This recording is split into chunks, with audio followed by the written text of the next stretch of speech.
का आज ही डाउनलोड कीजिए।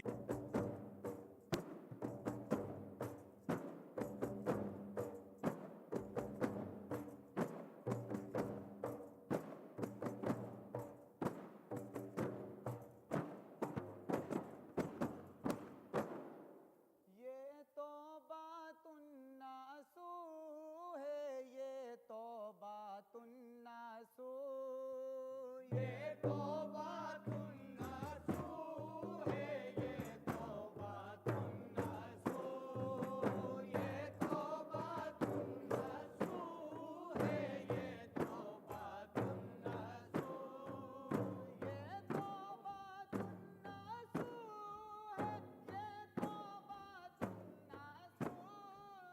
ये तौबातुन्नासू है,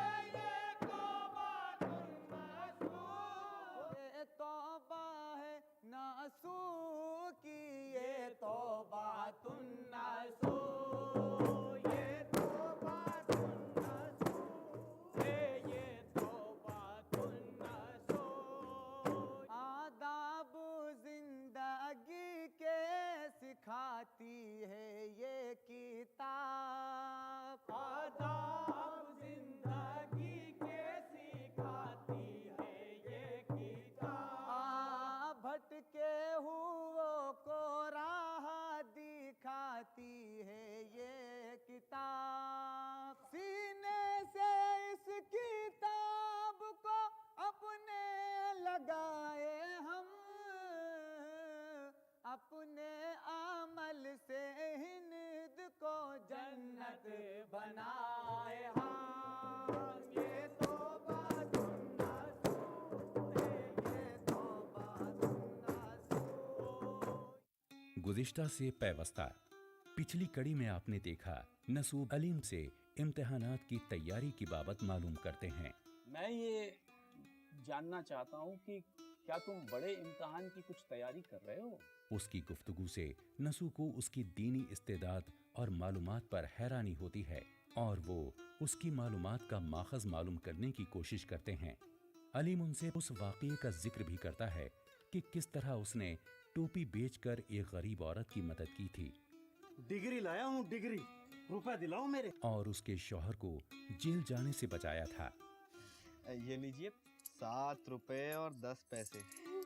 जाइए, जाकर अपने शौहर को छुड़वा लीजिए। जी। आइए अब देखिए इससे आगे।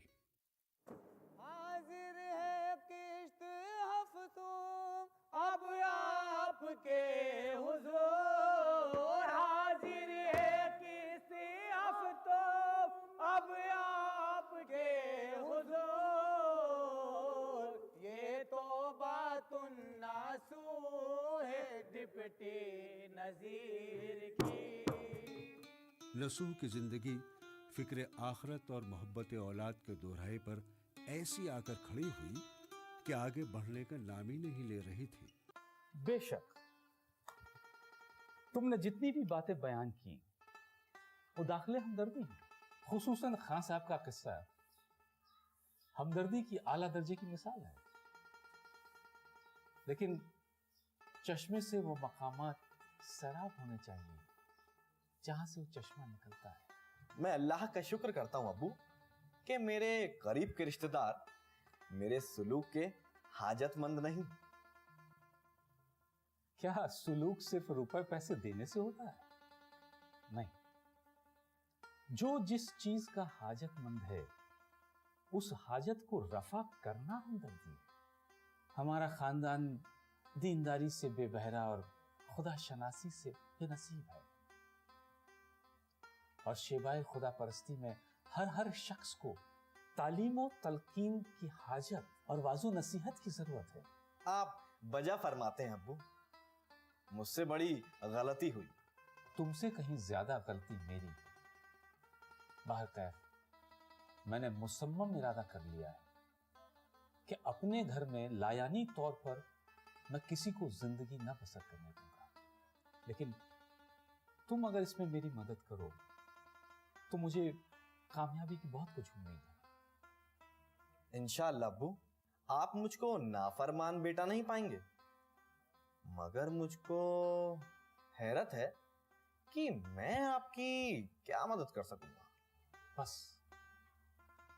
तुम दीनदारी का नमूना बन जाओ और तमाम मशागिले लायानी के तर्क का ऐदवासिक कर लो।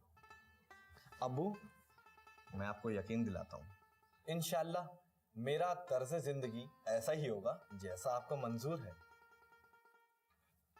बारकल्लाह, जज़ाकल्लाह। बस आज तुमने मुझे मुतमईन कर दिया। बस अब जाओ, अपना काम करो जी अबू। और जरा अपने बड़े भाई को मेरे पास भेज देना।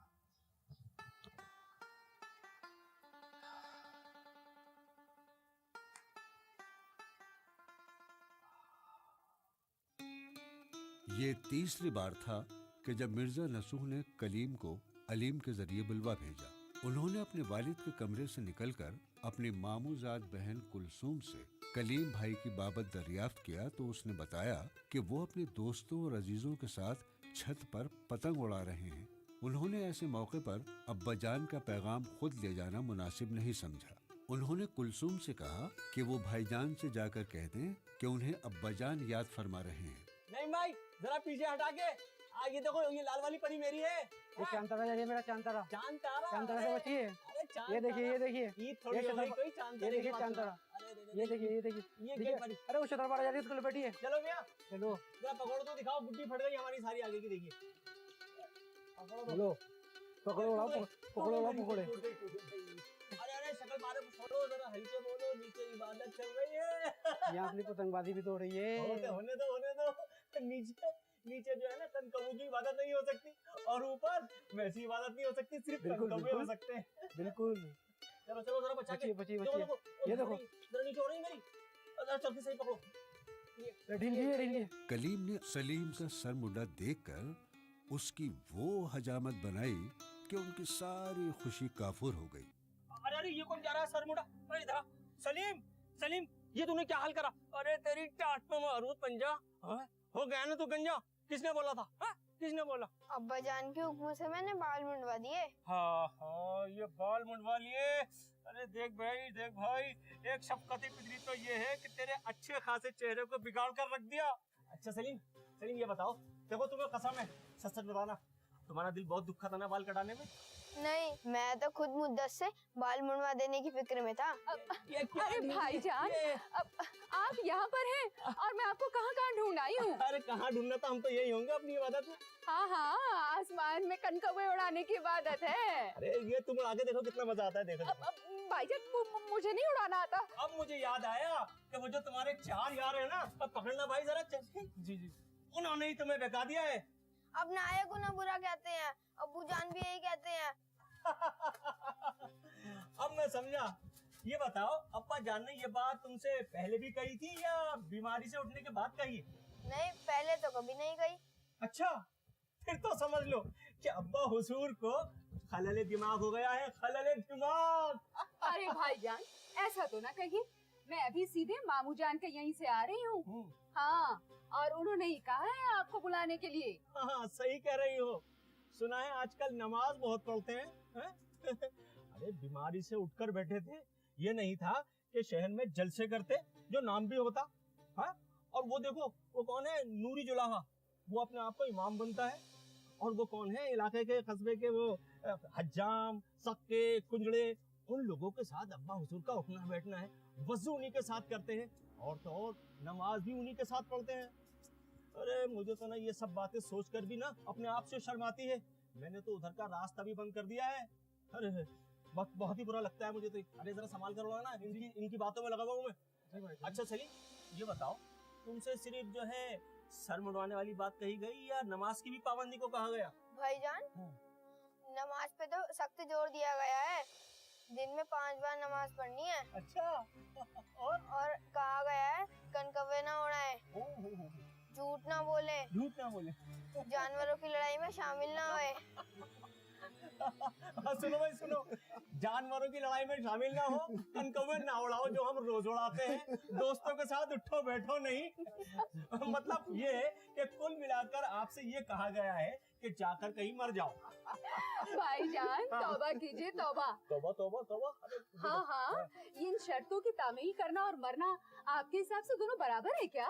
देखो ना कुलसुम, जब खेल कूद की ममानियत कर दी गई है, दोस्तों के साथ उठना बैठना मना, खाना पीना मना, ताश खेलना मना, शतरंज खेलना मना, तो ऐसे जीने से क्या फायदा है कुलसुम? तुम्हें बताओ क्या फायदा? अरे जिंदगी जिंदा दिली का नाम है, मर्दा दिल क्या खाक जिया करते हैं, है? मैं तो बस ये कह रही हूँ कि मामू जान बातें ही ऐसे करते हैं कि लोहे को पिघला सकते हैं और पत्थर को मोम बना सकते हैं। हम फिर तो मैं चला गया उनके पास, माफ करो मुझे।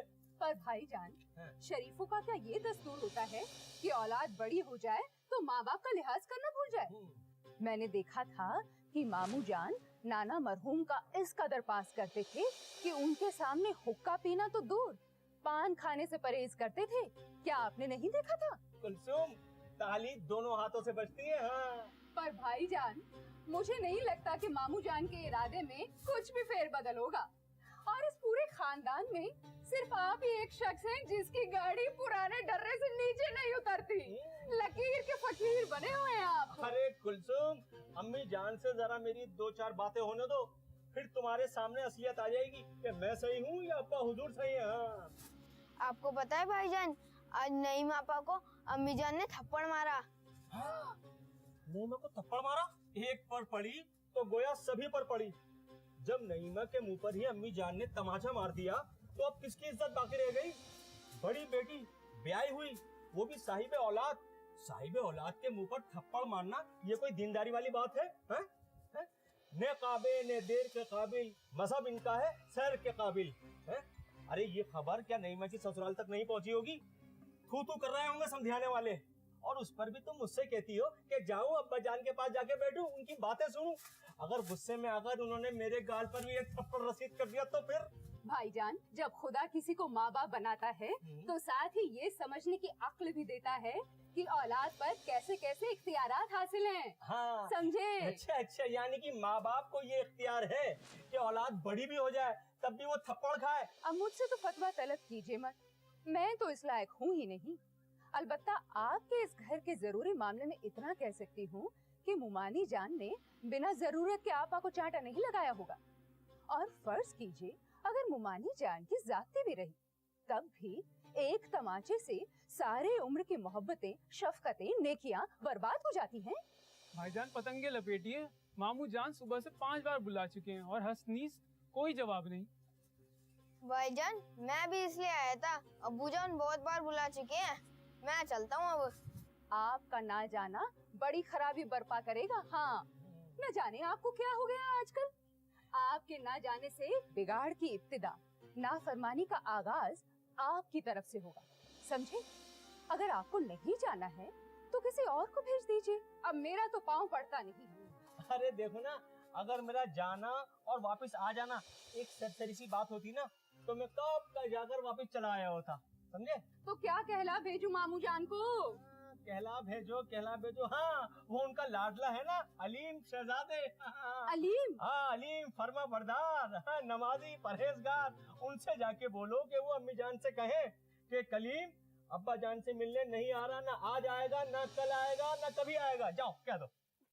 जब बार बार बुलवा भेजने के बावजूद कलीम अपने बाप से मिलने नहीं आया तो हार कर नसूह ने अपने बेटे को निहायत दिलसोजी और तमाम तर मोहब्बत पिदरी को बुरुएकार लाकर खत लिखा।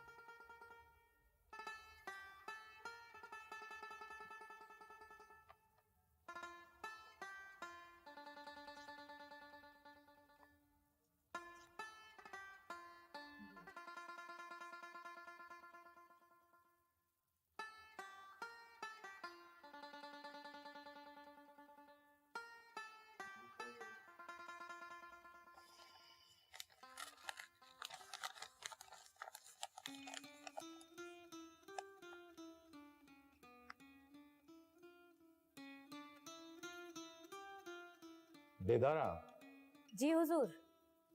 ये खत कलीम तक पहुंचा देना।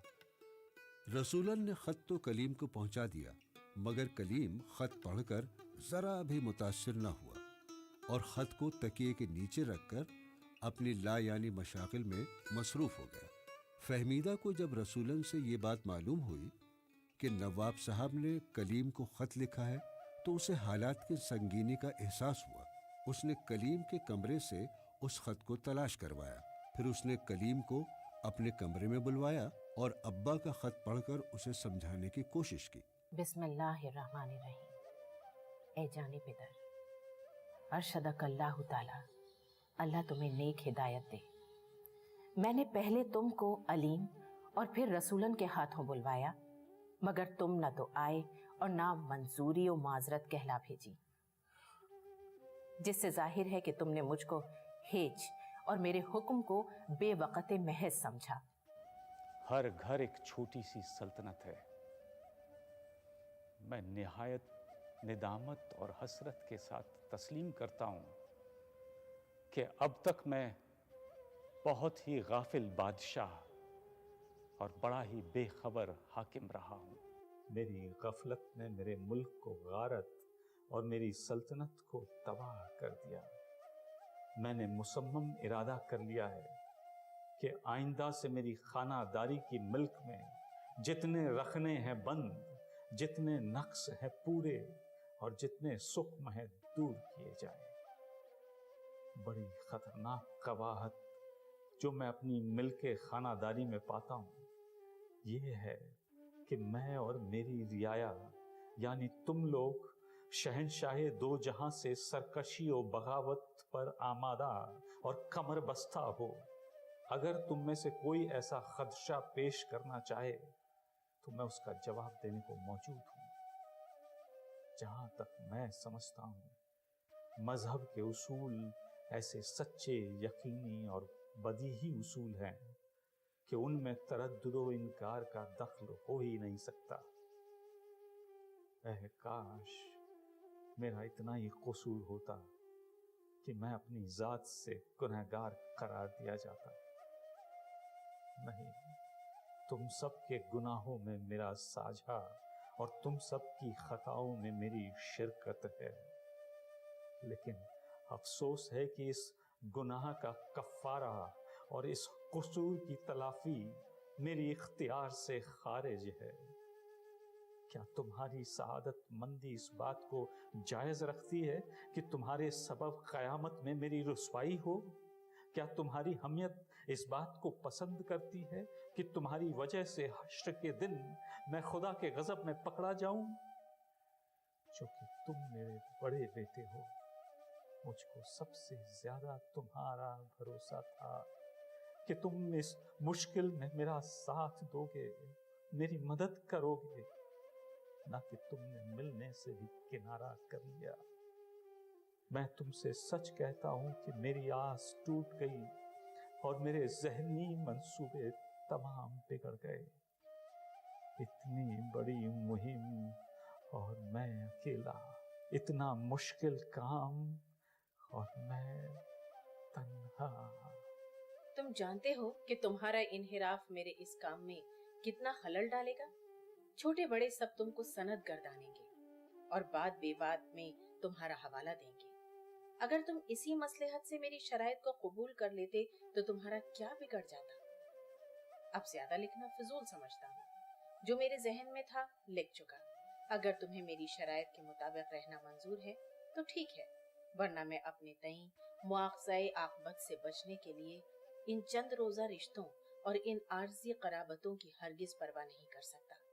और ये मेरे हारे दर्जे की तदबीर है और मैं खुदा से गिड़गिड़ा कर दुआ गो हूँ कि मुझे इसके इख्तियार करने की नौबत ना आए।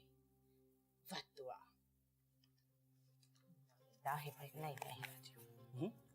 अम्मी जान, ये आपने इन्ना लिल्लाही किस लिए कहा? तुम्हारी उल्टी समझ और बदकिस्मती पर। तुम क्या सचमुच वालिद से मिलने नहीं जाओगे? अरे अम्मी जान, मेरा ना जाना अब्बा हुजूर पर भी जाहिर हो चुका है, फिर जाने से क्या फायदा? अब तो कल जो होगा देखा जाएगा। रात को इत्मीनान से इस खत के मतलब को समझना। तुम्हारे वालिद ने कोई बात बेजा नहीं लिखी। जो शख्स इस खत को देखेगा तुम्हें कायल माकूल करेगा। कायल माकुल कैसी बातें करती हो अम्मी जान। कलीम की जिद के आगे फहमीदा की बेचारगी देखते न बनती थी। अभी वो इसी शशोपंज में थी कि वो कलीम को कैसे समझाए। तभी उसे ख्वाजा सरा की आवाज से सालेहा के आने की इत्तला मिली। वो सालेहा को लेने अपने कमरे से बाहर आई। उधर कलीम मैदान साफ देखकर घर से रुखसत हो गया। बीबी की डोली आ रही है, मर्दाने में पर्दा कर ले।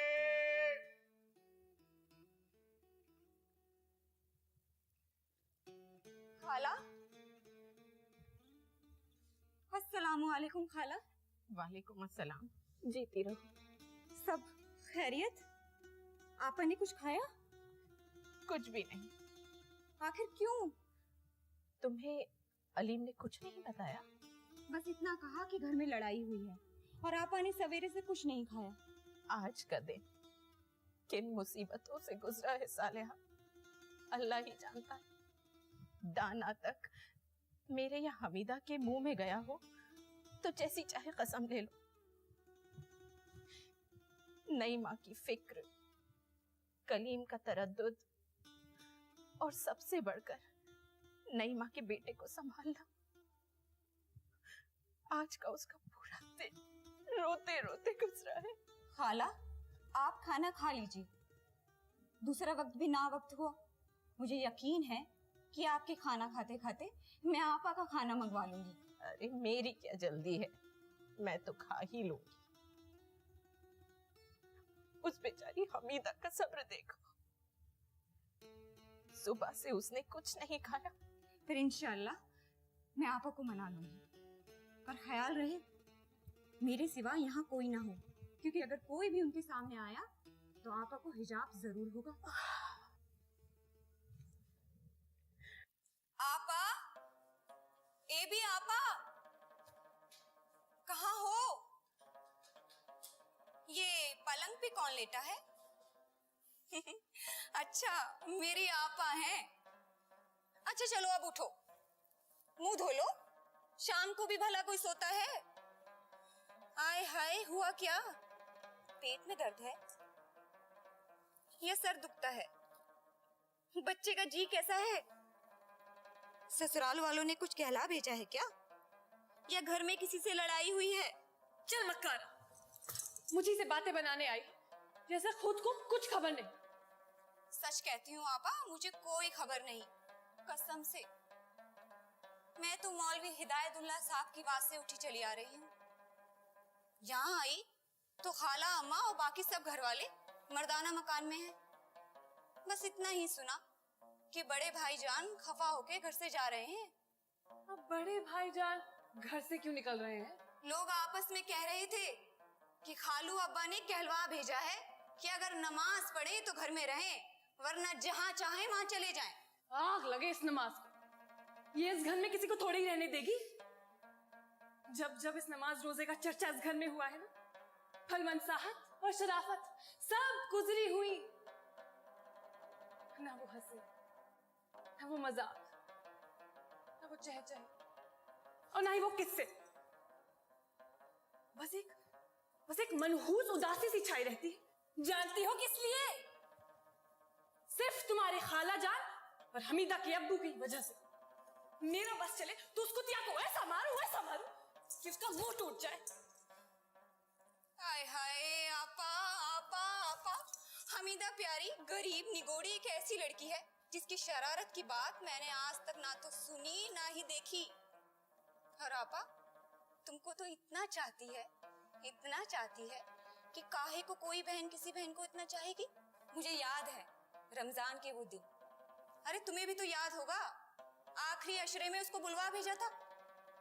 सब घर वालों में इफ्तारी तकसीम हुई और उसको भी उसका हिस्सा मिला, और बच्चा समझकर कुछ ज्यादा ही देते थे। पर कसम थी उसको जो मुंह में रख ले। मैंने पूछा तो कहने लगी कि आपा बगैर एक निवाला भी उसके हलक से नीचे ना उतरेगा। देखो ना आपा, बेचारी तुम्हारे लड़के को दिन भर लिए रहती है और लड़के को भी कुछ ऐसा आराम है कि उसकी गोद में आया और एकदम चुप। जिसे देखो हमीदा का ही कलमा पड़ता है। अरे मेरी कैफियत तो ऐसी है कि उसका नाम सुनते ही मेरी आंखों में खून उतर आता है। हाय हाय, क्यों? क्योंकि मुझको बुरा उसी ने बनाया। अरे पहले तो अम्मा के मुंह से तक नहीं निकलता था, और अब देखो, ना इधर देखा ना उधर, बस मुझे थप्पड़ मार दिया। सालेहा जूं-जूं उसे समझाती, नईमा को माँ के थप्पड़ की जलन अपने गालों पर कुछ ज्यादा ही महसूस होती। नईमा की हर बात माँ ने मुझे थप्पड़ मार दिया पर खत्म होती। सालेहा बेचारी परेशान थी कि वो उस नादान को कैसे समझाए। हाय हाय मेरी आपा, सुनो तो। अच्छा अब चुप भी हो जाओ। अच्छा सुनो, फिर तुमने नमाज को बुरा भला कहा था। अगर कोई तुम्हारे माँ बाप को बुरा भला कहे तो क्या तुम्हें बुरा नहीं लगेगा? अब उन्हें शौक से कोई भी बुरा कहता रहे, मुझे कुछ फर्क नहीं पड़ेगा, मुझे कोई परवाह नहीं। आज से या सदा से? जो बात बुरी है वो बात बुरी है। बहुत खूब, बहुत खूब। तुम्हारे ऐसे गुस्से से ना मैं डरती नहीं हूँ। खाला ने तुम्हें एक तमाचा मारा है, अरे तुम मेरे 2 मार लो। पर माँ बाप का इतना पास था तो ससुराल वालों से लड़ी क्यों? बात बात में नाहक कोई बुरा कहे तो जी ना जलेगा। अरे मैं कब कहती हूँ कि जी ना जलेगा, पर अगर खाला जान ने नमाज का पास किया और उनको तुम्हारी बात बुरी लगी तो इसमें बेजा क्या हुआ? तो क्या नमाज उनकी अम्मा है या नानी है? जिनके दिल में सच्चा ईमान है ना, उनको अम्मा से ज्यादा प्यारी है और नानी से ज्यादा अजीज है। हाँ हाँ, मैं ही बेईमान हूँ। मैं बेईमान हूँ। मैं बेईमान नहीं सुननी मुझे तुम्हारी एक भी बात, किसी की बात नहीं सुननी मुझे। कहाँ जा रही हो? ठहरो तो, बाहर कहाँ जाती हो? नईमा तैश में आकर कमरे से निकली तो सालेहा ने उसे नीचे कमरे में धर दबोचा और इस बार बहस इस मौजू से शुरू हुई कि ईमान वाला कौन है और बेईमान कौन। रात का एक अच्छा खासा पहर गुजर गया, मगर दोनों ही हथियार डालने के लिए राजी नहीं थे। अरे भाई, इस दुनिया में तुम्हारे नजदीक कोई ईमानदार है भी या नहीं? बहुत हैं, हजारों हैं, लाखों हैं। दूर क्यों जाती हो? तुम्हारी गली में एक हजरत भी रहती है जिनके नवासे भाई अलीम के साथ मदरसे पढ़ने जाते हैं। बस इन्हीं को कहते हैं ईमानदार। देखो कितनी नेक और सच्ची जिंदगी है। बड़ी ही नेक और सच्ची जिंदगी है। मैं तो सिर्फ इन्हें कपड़े सीते या रोटियां पकाते देखती हूँ। सच है, लेकिन खुदा के वास्ते गरीबों के कपड़े मुफ्त सीती हैं और अमीरों की सिलाई से जो भी पैसा आता है अल्लाह के नाम पे दे देती हैं। अपने वास्ते एक पैसा तक खर्च नहीं करती। ये उम्र और कड़ाके की सर्दी, पहर रात रहे उठकर अल्लाह की इबादत करती है। सारे घर का काम दोनों हाथों से करती हैं और उस पे नमाज की ये पाबंदी है कि तहज्जुद तक कज़ा नहीं होने पाती। मोहल्ले की कितनी ही लड़कियों को पढ़ाया, लिखाया, सिखाया, घरदारी के काबिल बनाया और बिना गरज बेमतलब। सच कह रही हूँ, मैंने अपनी आंखों से देखा है। मस्जिद के 15-20 मुसाफिर उनके पास दोनों वक्त की रोटियां पकवाने भिजवाते हैं और वो अपने हाथों से आटा गूंथती हैं, दाल सालन जो वक्त पर मौजूद हो भिजवाती हैं। और अक्सर ऐसा ही होता है, इनके लिए सालन बचता ही नहीं तो रूखी सूखी खाकर सो जाती हैं और अगले दिन फिर उठ खड़ी होती है। चलो अच्छा है, 2-4 आदमी इस तरह के ही सही, पर माफ करना अमूमन औरतें तो मेरी ही तरह होती हैं। बेशक दुनिया में नेक कम है और बुरे ज्यादा। भाई मैं जानती हूँ कि औरतों के लिए ज्यादा नमाज रोजी की कोई जरूरत नहीं। उनकी तो बस यही इबादत है कि बच्चों की खबरगिरी करें, घर के काम काज संभालें। अरे भाई, कहीं निगोरी औरतों से मेहनत हो सकती है? ऐसा नहीं है। इबादत में ना कोई छपरा उठाना है ना लकड़ियां सर पे ढोनी है कि औरतें कमजोरी का हिला पेश करें। मेरे हिसाब से औरतों को इबादत ज्यादा करनी चाहिए, क्योंकि अव्वल इबादत के लिए फुर्सत का वक्त औरतों के पास कुछ ज्यादा होता है और खुदा की नियमतों में औरतों का हिस्सा कुछ ज्यादा है। खाने पीने में मर्द और औरत सब बराबर, और कपड़ों में मर्द बेचारे एक हिस्सा तो औरतें 10। औरतों के लिबास, औरतों की पोशाकें अमूमन महंगी ही आती हैं बनस्पत मर्दों के। और जेवरों की तो बात ही मत पूछो, मुई औरतों को अगर सोने और जेवरों की कान में दफना भी दिया जाए ना तो भी उफ नहीं करेंगी।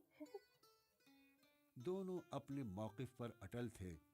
कभी ऐसा लगता था कि सालेहा अपने मकसद में कामयाब हो जाएगी, और कभी ऐसा लगता कि उसका दिल टूट गया है। अब वो नईमा को उसके हाल पर छोड़कर अपने घर चली जाएगी। इस बार नईमा जो पटरी से उतरी तो संदूक उठाकर उसमें अपने कपड़े रखने लगी। मेरा तो यहाँ से चले जाना ही अच्छा है। अरे ये कपड़े क्यों जचाए जा रहे हैं? कहाँ जाने की तैयारी है? अच्छा सुनो, अरे सुनो तो बात।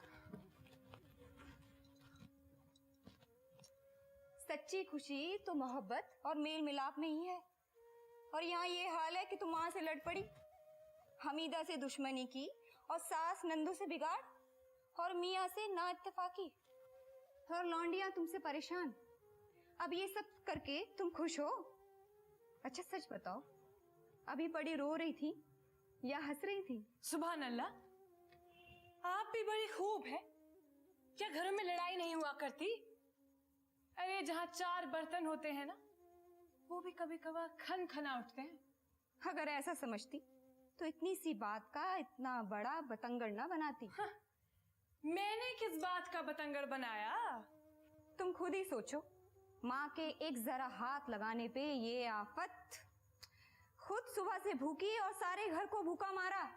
शाबाश बुआ शाबाश, लड़ो माँ से और रूठो खुदा से। हाय, फिर तुमको खुदा का तस्करा करना जरूर। मैं कब रूठी खुदा से? रिस्क खुदा का या माँ बाप का? अच्छा गुस्सा है, अच्छी नाराजगी है। गजब इधर बेजान पे और उधर बेजबान पे। बेजान और बेजबान क्या? मैं बिल्कुल नहीं समझी। मेरी आपा, खाना बेजान और बेजबान तुम्हारा बच्चा नादान। मैंने सुना है आज तुमने उसको भी खूब कुचला। हाँ कुचला तो किसी को क्या, अपना बच्चा है, शौक से कुचलूं, खुशी से मारूं। तुम अपने बच्चे को शौक से कुचलो और खुशी से मारो। पर जरा एक बात तो बताओ, अगर खाला ने एक तमाचा होले से तुम्हारे गाल पे मारा तो उसमें क्या गजब किया? जैसे तुम इसकी माँ वो तुम्हारी माँ, और फिर तुम अल्लाह को अपना मालिक समझती ही कहाँ हो? अच्छा, तो दुनिया में कोई ऐसा बंदा बशर भी है जो खुदा को अपना मालिक ना समझता हो?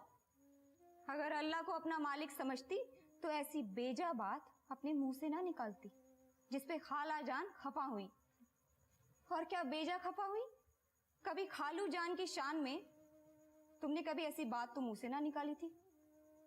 और खालू जान तो जाने दो, बड़े भाई जान के लिए अगर ऐसे अल्फाज मुंह से निकालती तो क्या उनको बुरा ना लगता? तो जरा सोचो खुदा को कितना बुरा लगा होगा। अच्छा बाबा, ठीक है ठीक है, अब ये तो बताओ कि तुम्हारी मर्जी क्या है? मर्जी ये है कि खाला जान के रूबरू होके माफी मांगो, हाथ जोड़ो, पैर पड़ो, अपनी खता माफ करवाओ, खुद खाना खाओ और दूसरों को भी खाना खाने दो, हमीदा को प्यार से गले लगाओ और नन्हे को दूध पिलाओ। लो और सुनो, उल्टा चोर कोतवाल को डांटे, मैं ही पिटूं और मैं ही हाथ भी जोड़ूं, और अगर मेरा कसूर होता ना तब भी ये हाथ ना तो बंदी ने किसी के सामने आज तक जोड़े हैं और ना अब जोड़ने जाऊं। रही हमीदा, तुम कहती हो गले लगाऊं, अरे मेरा बस चले ना तो उसे जीता ना छोड़ूं। मेरा इरादा तो यही था कि इसका और अपना दोनों का खून कर डालूं। हाय हाय हाय हाय आपा, आखिर करोगी क्या? मैं तो कब से जाने के लिए तैयार हूं। तुम ना आई होती तो कब की चली गई होती। कहाँ? ससुराल? अरे ससुराल जाऊं तो गड्ढे से निकलूं और कुएं में गिरूं। मैं तो हमसाये के यहाँ जाने को कहती हूँ, क्या रोज हमसाये के यहाँ नहीं जाती? बिना इजाजत पांव घर से बाहर निकालना दूसरी बात है, और हमसाया जिसके बूते पे इतना फूल रही हो ना, अपने घर के अंदर एक कदम तक ना रखने देंगे तुम्हें। चाहो तो जाके आजमा लो। और फर्ज करो तुम्हें अपने घर के अंदर आने भी दिया, तो जिनको खुद 2 वक्त की रोटी नसीब नहीं, वो तुम्हें क्या खिलाएंगे? इससे अच्छा था कि तुम अपनी ससुराल वापस चली जाती। न ससुराल जाऊं न यहाँ खाऊं। तुम्हें इख्तियार है, जहां चाहो वहां चली जाओ। पर क्या लड़ाई तुम्हारे खाने पर हुई थी? अरे लड़ाई खाने पर तो नहीं हुई थी, लेकिन अगर इस तरह इनके घर में न पड़ी होती ना, तो मजाल थी कि कोई मुझे इस तरह हाथ लगा लेता। फिर याद आ गया वो थप्पड़। लो, फिर से रूठ के बैठ गई। अब मान भी जाओ, थप्पड़ थप्पड़ थप्पड़। आखिर तुम कर क्या लेती? अरे मैं भी बराबर का मारती। हाय हाय आपा, अगर ऐसी नीयत रही ना, तो बस चुका तुम्हारा घर। न तुम यहाँ की रहोगी, न वहां की, न ससुराल की, न मायके की। हाँ पा, तुम्हें कौन समझाए? अगर मेरी अम्मी मुझे 10 जूतियां भी मारती ना, तो मेरी आंख ऊपर तक ना होती। हाँ पा, तुम समझती क्यों नहीं हो? हाँ पा, तुम्हें कौन समझाए? आपा आपा आपा। सालिहा लाख आपा आपा करती रही, मगर वो नईमा के दुखी दिल पर मरहम रख पाने में कामयाब नहीं हो पाई। झगड़ा एक बार फिर नीचे कमरे से ऊपर वाले कमरे में जा पहुंचा। नईमा इस बार जो ऊपर गई तो अपने साथ संदूक भी लेकर गई। अब ये बात साफ हो गई कि नईमा ने घर छोड़ने का पक्का इरादा कर लिया है। तुम्हारी तो आदत है, हर छोटी सी बात का बतंगड़ बना देती हो। मैंने किस बात का बतंगड़ बनाया? लो, सब तुम्हारा किया धरा है। अब मुझ पे तो रहम करो। अरे मैंने तुम पर ऐसा क्या जुल्म ढा दिया? ये जुल्म ही तो है। सुबह से भूखी प्यासी तुम्हारे पीछे बक बक बक बक, और एक तुम हो कि समझती नहीं हो। अब तो भूख से मेरी हाथें भी सूख गई। तो खा लो ना, मैंने तुम्हें रोका है? तुम्हारे बगैर? सुनो तो मेरी आपा, सुनो तो, मेरे हलक से नीचे नहीं उतरेगा। मैं कैसे खा लूं? अम्मी जान को मेरा इस घर में रहना तक गवारा नहीं। ओफो, तुम फिर से वही दुखड़ा लेकर बैठ गई। और माँ बाप बच्चों के दुश्मन थोड़ी ना होते हैं, उन पे सख्ती उनकी भलाई के लिए करते हैं। लो, अब फिर से कपड़े लगाने लगी। देखो, हमें दिख ना करो, कपड़े लगाने दो। और तुमने ये कैसे सोचा कि खाला जान को तुम्हारा यहाँ रहना नागवार है? भला दुनिया में कोई माँ ऐसी भी होती है? तुम्हारे खाना वीरानी का जितना दुख उनको है ना, उतना किसी को नहीं है। तुम्हारा जिक्र आते ही है मोटे मोटे आंसू निकल पड़ते हैं, और हाजिर गायब दुआ करती हैं कि या इलाही मेरी नई माँ को उसके घर में आबाद करना। और तुम्हारे खाने का ऐसा एहतमाम है कि तुम पहले, बाकी सब बाद में। खालू जान, भाई जान, इन तक को सादी चपाती मिलती है, और तुम्हारी रोज के 2 परांठे कभी नागा हुए हैं भला?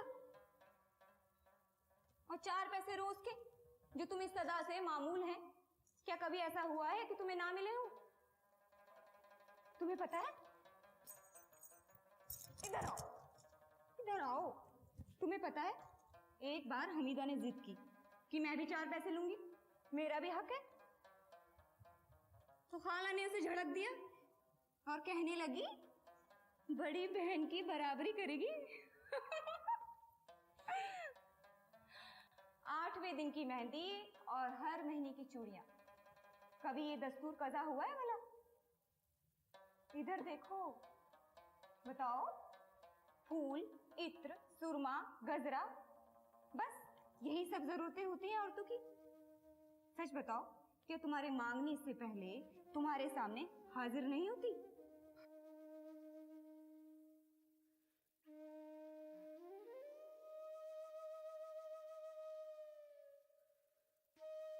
मुझे खूब याद है, एक बार खाला जान बैठी तुम्हारे दुपट्टे में तोई टाक रही थी।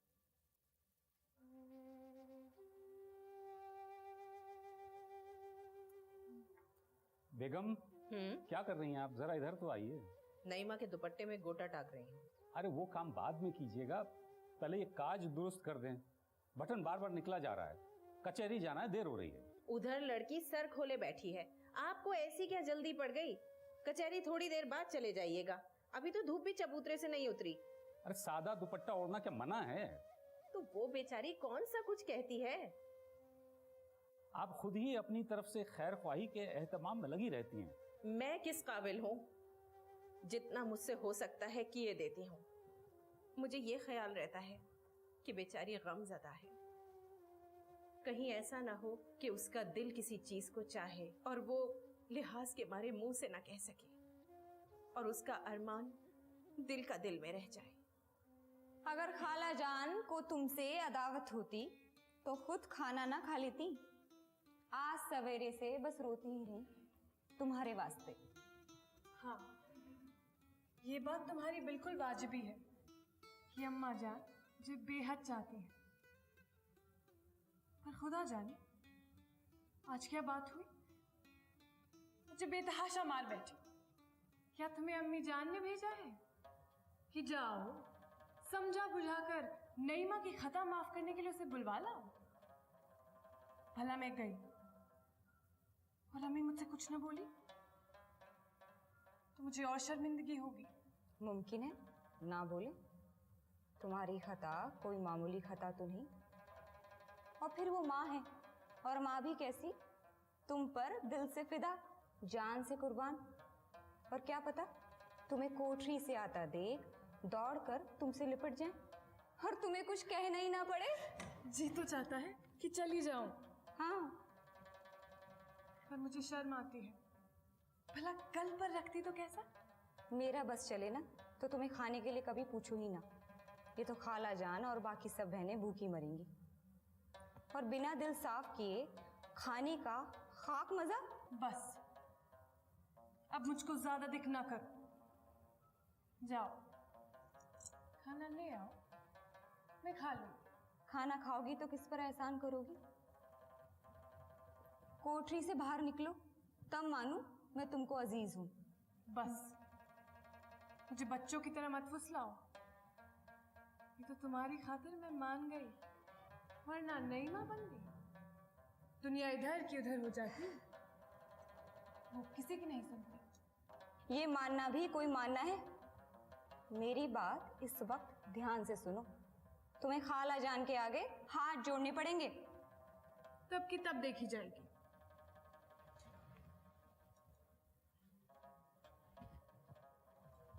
मुबारक खाला जान, मुबारक हो।